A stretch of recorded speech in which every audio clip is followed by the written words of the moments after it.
Hello everyone, this is Chris, and isn't it kind of interesting how both Bedrock Edition and Java Edition managed to get two separate new types of developmental versions that both focus on essentially bug fixes, stability, and things like that? Okay, probably not to be honest, but it does get you thinking as to how close they are into releasing these smaller updates before they actually focus on the 1.19 updates. Well, whatever the case, this is technically iOS's first developmental version, which is a kind of an interesting thing, and inside of this developmental version, there's plenty of different types of bug fixes. First off, to do with, pretty much just a lot of changes to do with the frog eggs, or the frog spawns as they are now called, one of which being, now when they are pushed by a piston, what will actually happen is they'll actually just completely and totally just break. So if you don't want to ruin your frog spawn eggs, then I'd recommend you not push them with a piston.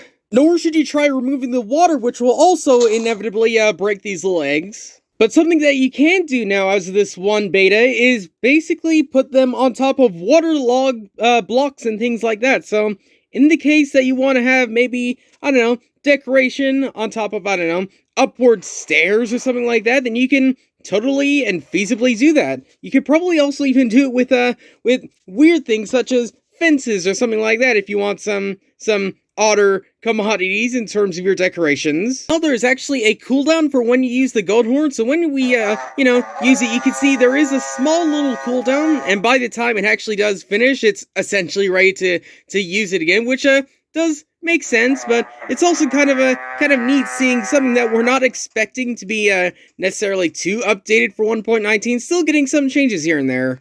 And something else that's kind of neat to see is the fact that, let's say this netherite pickaxe had mending on it, what would basically happen before is, if you were to try to get XP inside of it, what it will basically do is, just have, I believe, the XP orbs just floating around you. Well, now as this one beta, it should now be feasibly usable, yet slightly laggy for me, to actually mend your tools using, mending again, regardless of the tool, regardless of the gear, and things like that. There's, of course, plenty of other different types of fixes and changes and things like that inside this beta, but I won't list them all. Just check them out in case you're interested inside the changelog, because, there is quite a few of them. But again, it is still kind of interesting seeing these smaller updates and smaller betas, regardless of, what types of features they're in. It is still interesting to see them. But yeah, for now, thanks for watching, and I'll see you all later.